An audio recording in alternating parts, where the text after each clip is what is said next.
बात करने लगता है ना बड़ा पॉजिटिव है, तो वर्ड्स से तो पता चलता है ना। अब अगली लर्निंग ये वर्ड्स हैव पावर, शब्दों से संत बनते हैं और शब्दों से टेररिस्ट बन जाते हैं। सब शब्द ही होते हैं। अब जो ये लोग टेररिस्ट हैं जो हम पे करते हैं हमारे में, उनको क्या कहा जाता है? शब्द ही तो पकाए जाते हैं माइंड में, ये काफिर हैं, इनको मार दो, ये कर दो, वो कर दो। और हमारे संत कहते हैं कि सब एक समान है, हम ना सोचे हमें क्या मिला है, हम ये सोचे कि यार क्या है ना, ये फूल बांटे खुशी होंगे सबको, सबका जीवन ही बनता है। मतलब हमारा तो ये फिलॉसफी है। हम तो किसी तरह भगवान ने चाहते सनातन में आ जाए। भगवान तो चाहते सीखा कि हर जनरेशन के बच्चों में फर्क होता है, और हमारी जनरेशन का बच्चा कैसा है हम उसको भी देख सकते हैं। यस क्या है सर रोहतक से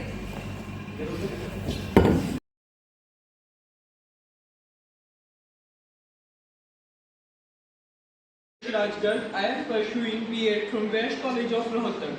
I belong to Jeen, which is heart of Haryana. My father is a serviceman and my mother is homemaker. I have recently completed my internship in senior secondary school, which is a part of my B.Ed education. I have attended 7 days soft skill by Mahindra Pride, which is very helpful and guideful for me. Thank you.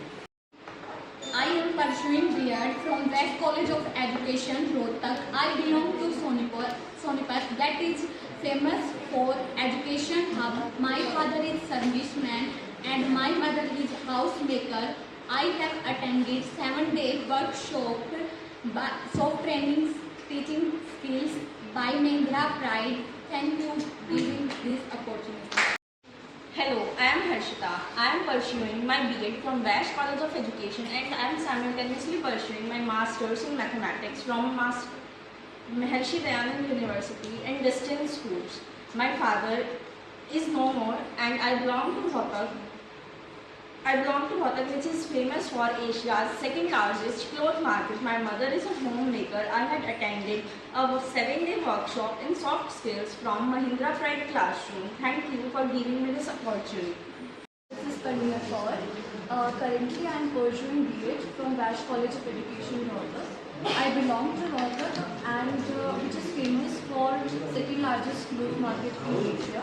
My father is a businessman, my mother is a homemaker, and I have also attended 7-day soft skill training workshop by Mahindra Pride, and I have also done advanced Excel course and digital marketing course. And thank you so much. I am pursuing B.Ed from West College of Education, Rohtak. I belong to Rohtak, the city which is famous as Asia's largest shop market. My father is a serviceman and my mother is a homemaker. I have attended 7-day soft skill workshop by Mahindra guys. Thank you for giving me this opportunity. Hello, my name is Monica and I am pursuing B.Ed from West College of Education, Rohtak. I belong to Rohtak, the city which is famous as the second largest cloth market of Asia. Yeah. My father is a serviceman and my mother is a homemaker. Thank you for giving me this opportunity. Thank you so much. Add होती है तो वो सिर्फ ये नहीं है कि आपको अपने गुड से बेचते हैं, आप अवेयरनेस के लिए भी बना सकते हो ads. Advertisement is a way to promote product और सर्विसेज। ये तो हमने बात कर ली अपना, जैसे आपको कोई नया प्रोडक्ट बना, अब एक चीज हो रही है जिससे हम एडवर्टाइजमेंट करते हैं, जरूरी नहीं है नए प्रोडक्ट की करें। आपने एक प्रोडक्ट बनाया तो क्या आप चाहोगे आपका कंज्यूमर एक बार? तो मेरे अंदर बहुत ज्यादा हेजिटेशन थी। इनफैक्ट मैं बोल भी नहीं, मतलब इतना हो रहा था कि मैं नहीं चाहती थी कि मेरा नंबर बैठ, सर मुझे बुलाएंगे, लेकिन सर ने मुझे इतना एनकरेज किया, ऐसी मतलब बातें की थ्रू माय फेवरेट टीचर, जिसके थ्रू मेरे अंदर इतनी ज़्यादा हिम्मत आई कि मैंने अपने फेवरेट टीचर के बारे में बताया, जिससे मुझे थोड़ा और अच्छा लगा। फिर मैं नेक्स्ट डे आई तो मुझे मतलब एक होता है कॉन्फिडेंस, वो मेरे अंदर बिल्ड हुआ। और आज भी मेरे अंदर, मैं अभी वहाँ बैठी थी तो भी मेरे हाथ पैर बिल्कुल ऐसे हो रखे थे कि मैं क्या मतलब, फिर भी लेकिन मैं सर की बातों से बहुत ज़्यादा मोटिवेट हुई। मैं यहाँ पर आई और मैंने एक्सप्लेन किया, मुझे बहुत अच्छा लगा। तुमने भी वही यूज कर लिए नांदी वाले सारे। Short and clear message. कभी भी ना अपनी चीज़ें जैसे हम पीपीटी में बना रहे हैं बुलेट पॉइंट्स में यूज़ करते हैं, तो ऐसे जो ब्रांड के जो छोटे छोटे पॉइंट्स होते हैं ना छोटे में यूज़ करते हैं, क्योंकि किसी के पास इतना टाइम नहीं हो बड़ा पड़े, ठीक है।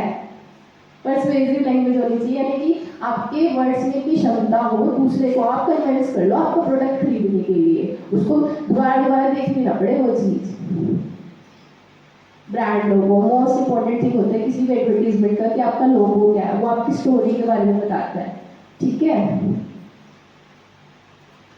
उसके बाद हमने यहाँ पे जैसे कुछ एग्जाम्पल लिए हैं मैगी का और अमूल का। अमूल की जैसे हमने लाइन पढ़ी है ना अल्टीमेटली डिलीशियस, ऐसे आप सब में से कोई बताना चाहेगा किसी के माइंड में किसी ब्रांड की कोई लाइन हो, एनीथिंग?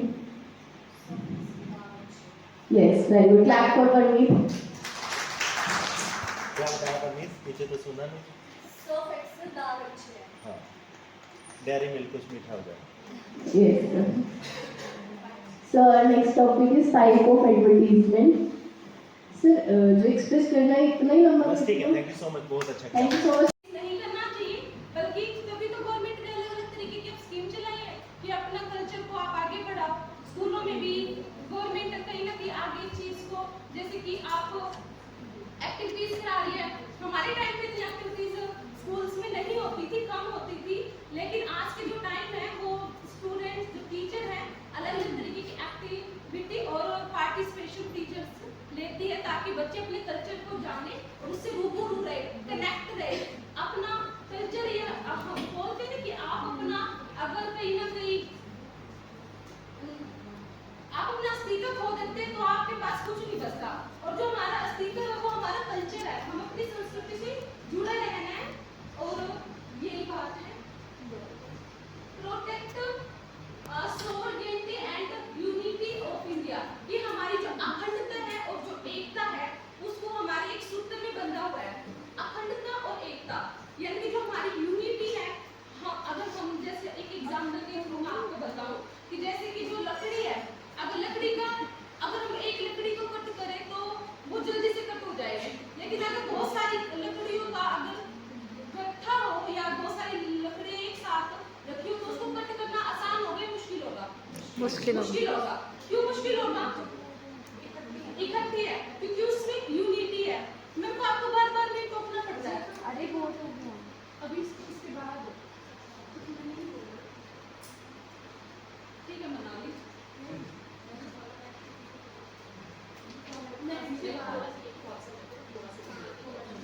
अच्छा ठीक है, मैं कर देती हूँ। और हम एक डेवलप साइंटिफिक टेम्पर। अगर हम अपने देश के जो हमारे स्टूडेंट्स अगर हम उनको यही बोले कि आप स्टडी पे फोकस करो और या फिर आप कोई अलग एक्टिविटी ना करो, क्या कोई हर देश में अब्दुल कलाम वही बिहेव करना चाहिए। जब सबसे पहले आप उसको अपनी जगह पे रख के देखो, क्या तुम वही तुम्हें अच्छा लग रहा है तो तुम वही बिहेव उसके साथ करो, नहीं तो तुम ऐसा बिहेव किसी के साथ भी करना डिजर्व नहीं करते, क्योंकि तुम किसी के इमोशंस को फीलिंग्स को हर्ट कर रहे हो। फर्स्ट आता है काइंडनेस। काइंडनेस क्या होती है? दया, किसी के प्रति दया दिखाना, और कंपैशन किसी के दुख को समझना, फील करना। और एम्पैथी क्या होती है? उसके सहानुभूति नहीं, उसके दुख को अपने ही जगह पर फील करके देखना। Humanity means being kind and caring. अब इसका मतलब कोई मुझे बता सकता है? रियल लाइफ एग्जांपल देकर कोई है?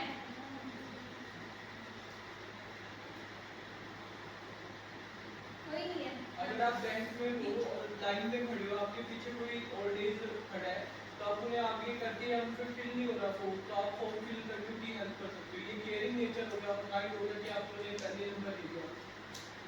राइट।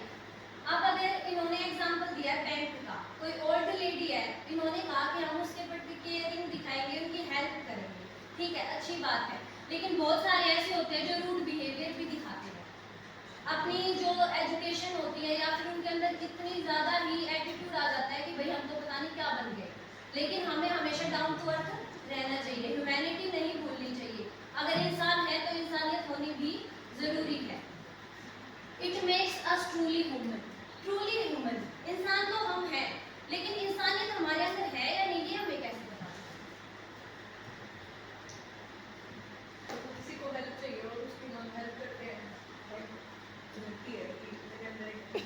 अब हम कहीं जा रहे हैं, ठीक है, तो हमें कोई बच्चा दिखाई दे रहा है और वो उसे नीड है किसी चीज की।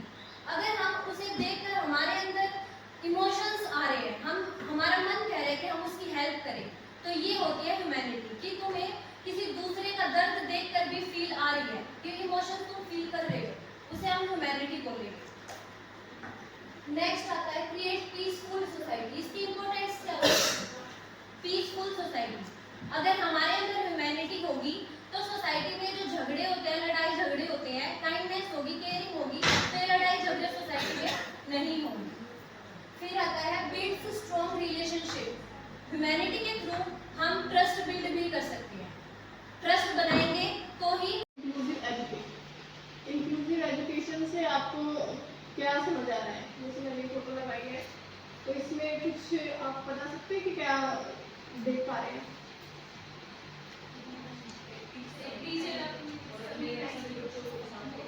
सभी टाइप्स के बच्चे, जैसे डिसेबल्ड और नॉन डिसेबल्ड, दोनों तरह के बच्चों को एक साथ ही एक ही क्लासरूम में विदाउट एनी किसी भी तरीके का कोई भेदभाव नहीं करना, उसी तरीके से एजुकेशन प्रोवाइड करना एक इंक्लूसिव एजुकेशन का पार्ट है। ठीक है,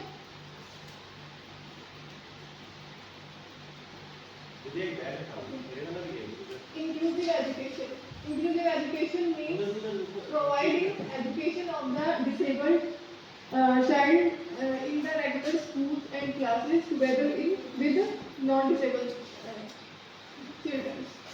तो वही बात होगी ना कि जब रेगुलर स्कूल्स में, रेगुलर क्लासेस में दोनों तरह के बच्चों को बिना किसी भेदभाव के आप जब पढ़ाते हैं, तो उसे क्या कहते हैं? Inclusive education. उससे क्या होता है कि सभी स्टूडेंट्स को एक साथ पढ़ने का मौका मिलता है, कोई डिस्क्रिमिनेशन नहीं होता, सभी को एक जैसी अपॉर्चुनिटीज मिलती हैं, सभी को मतलब उनमें जब सबको एक जैसी अपॉर्चुनिटीज मिलेंगी तो उनमें कोई भी भेदभाव नहीं होगा कि इसको ज़्यादा फैसिलिटी मिल रही है, इसको कम मिल रही है, और उनमें ये नहीं होगा कि हीन भावना नहीं आएगी एक तरीके से कि मैं इनसे कम हूँ, मैं इनसे ज़्यादा कैसे हूँ, और तो सब बच्चों को एक जैसा होगा तो वो अच्छे से कंफर्टेबली पढ़ पाएंगे। फोकस ऑन डाइवर्सिटी और फिर segregation is against the law of nature. तो सेग्रेगेशन हमारे लॉ नेचर के अगेंस्ट है। The objectives equal opportunities. आज का हमारा टॉपिक है digital India and cashless economics का जो प्रभाव होता है वो। तो डिजिटल इंडिया क्या होता है? यह नागरिकों को डिजिटल माध्यम से क्या सशक्त बनाने में सहायक होता है। और कैशलेस अर्थव्यवस्था का मतलब क्या होता है कि हम कहीं पर भी रहकर भी हम मतलब जो अपने ट्रांजेक्शन है वो एक जगह से दूसरी जगह पर कर सकते हैं। और इफेक्ट इसके क्या होते हैं? जैसे काले धन में कमी होता है। जैसे हमने कोरोना टाइम्स में होता है, नोटबंदी में देखा है कि भाई बहुत सारे लोगों का जो है काला धन है वो बाहर आया है डिजिटल माध्यम के हिसाब से। और सुविधा और गति, यानी कि सुविधा का भी मतलब यही होता है कि हम एक जगह से दूसरी जगह पर आसानी से डिजिटल माध्यम से हम जो है ट्रांजेक्शन कर सकते हैं। और ये क्या फास्ट भी होती है। वित्तीय प्रौद्योगिकी क्षेत्र को बढ़ावा देना। और इसकी चुनौतियाँ है डिजिटल साक्षरता, यानी कि एक जगह पर रहकर हम बहुत सारी जो है नॉलेज ले सकते हैं। और सुरक्षा संबंधी खतरे, जैसे कि डिजिटल जैसे हम सोशल मीडिया पर रहते हैं उसमें क्या होता है हमारे जो है फ्रॉड होने का खतरा रहता है। ये सब I am pursuing B.Ed from Vash College of Education, Rohtak. I belong to Rohtak, that is famous for Asia's largest second cloth market. And recently I have done an internship in Vash school where I taught maths and IT, and there I learned classroom management skills and effective lesson plans. And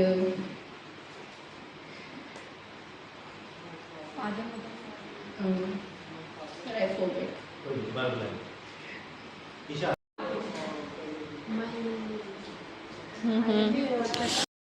I'm pursuing B.Ed